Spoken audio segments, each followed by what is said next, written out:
This channel does not promote any violent, harmful, or illegal activities. All content provided by this channel is meant for an educational purpose only. Top quality और consistent performance के लिए सिर्फ silver pumps नाम याद रखना। নমস্কার, দেখছেন টিভি9 বাংলা। আপনাদের সঙ্গে রয়েছি আমি তন্নিষ্ঠা। আর এই মুহূর্তে একটা চাঞ্চল্যকর খবর দিয়ে আপনাদের রবীন্দ্র সরোবরে সাঁতার কাটতে নেমে তলিয়ে মৃত্যু কিশোরের। এই মুহূর্তে পাওয়া খবর থেকে জানা যাচ্ছে মৃতের নাম শিবম শাহ।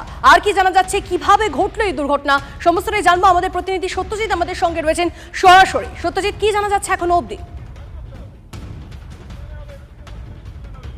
দেখো, যেটুকু জানা যাচ্ছে যে শিবম শাহ সহ তার দুই বন্ধু আজকে সকালবেলা ঠিক রবীন্দ্র সরোবরের, আমি ঠিক যে জায়গায় দাঁড়িয়ে আছি তার পিছনে, এখানেই তারা সাঁতার কাটবার জন্য আসে।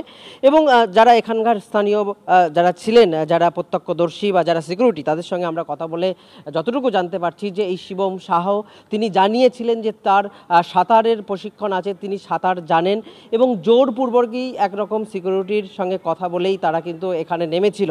হঠাৎই বেশ কিছুক্ষণ পরেই তার দুই বন্ধু এসে বলেন যে তাদের বন্ধু শিবম সে তলিয়ে গেছে। তারপরেই সিকিউরিটিরা রবীন্দ্র সরোবর থানাতে খবর দিলে পুলিশ এসে তাকে উদ্ধার করে এবং এমআর বাঙুর হসপিটালে তাকে নিয়ে যাওয়া হয় এবং সেখানে চিকিৎসকরা তাকে মৃত বলে ঘোষণা করেন। কিন্তু যে বিষয়টা যে এখানকার রবীন্দ্র সরোবরের যা পরিস্থিতি, এলাকার যারা সাধারণ মানুষ আছে তারা কিন্তু এখানকার পরিবেশ প্রশিক্ষণ নিয়েই কিন্তু তারা প্রশ্ন তুলছে। বেশ, তুমি তাদের সঙ্গে কথা বলো সত্যজিৎ, তোমার থেকে পরবর্তীতে আপডেট দেবো। আপাতত ধন্যবাদ।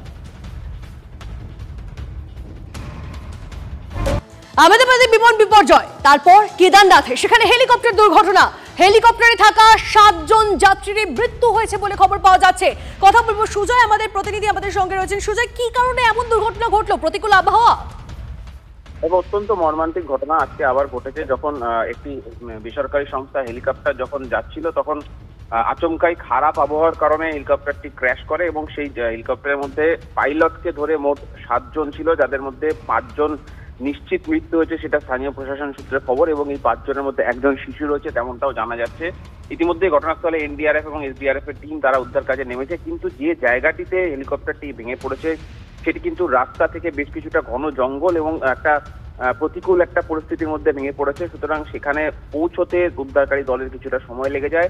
প্রত্যক্ষদর্শীরা জানাচ্ছেন যে হেলিকপ্টারটি ভেঙে পড়ার পরেই আগুন ধরে যায়, যার ফলে 5 জনের বেশি মৃত্যুর আশঙ্কা করা হচ্ছে। অর্থাৎ এখনো পর্যন্ত 5 জনের মৃত্যু নিশ্চিত করলেও মৃত্যুর সংখ্যা বাড়তে পারে, সেই আশঙ্কা উড়িয়ে দেওয়া যাচ্ছে না। এবং হেলিকপ্টারটি আরিয়ান এভিয়েশন সংস্থার, তেমনটাও জানা যাচ্ছে। এবং গত 2 মাসে এই নিয়ে তৃতীয় ঘটনা, যেখানে কোথাও পুণ্যার্থীদের নিয়ে, কোথাও বা এয়ার অ্যাম্বুলেন্স এই ধরনের প্রতিকূল পরিস্থিতিতে পড়ে ভেঙে পড়া বা ক্র্যাশ ল্যান্ডিং এর মতো পরিস্থিতি তৈরি হলো।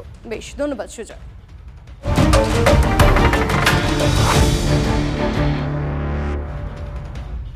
আর এই মুহূর্তে আরো একটা খবর দিয়ে আপনাদেরকে, ময়নাগুড়িতে জোড়া এটিএম লুটের ঘটনায় গ্রেপ্তার 2। গতকাল গভীর রাতে বৈকুণ্ঠপুর জঙ্গল থেকে আশলুফ ও শামশির খানকে গ্রেপ্তার পুলিশের। উদ্ধার 20 লক্ষ টাকা। বাকি অভিযুক্তদের খোঁজে পুলিশ ও বন দপ্তরের যৌথ তল্লাশি চলছে। পুলিশের তাড়া খেয়ে 4টি ব্যাগ ভর্তি টাকা নিয়ে জঙ্গলে ঢুকে পড়ে দুষ্কৃতীরা। লুটে ব্যবহৃত গাড়িটি আগে উদ্ধার করেছিল পুলিশ। গাড়ি থেকে উদ্ধার উত্তরপ্রদেশ অসমের নাম্বার প্লেট ও প্রচুর হ্যান্ড গ্লাভস। উদ্ধার হয় দিল্লি পুলিশের লোগো লাগানো টুপিও। এরপর বন দপ্তরের সহযোগিতা ঘিরে ফেলা হয় জঙ্গল। সার্চ অপারেশনে 2 জন দুষ্কৃতীকে পাকড়াও করা গিয়েছে।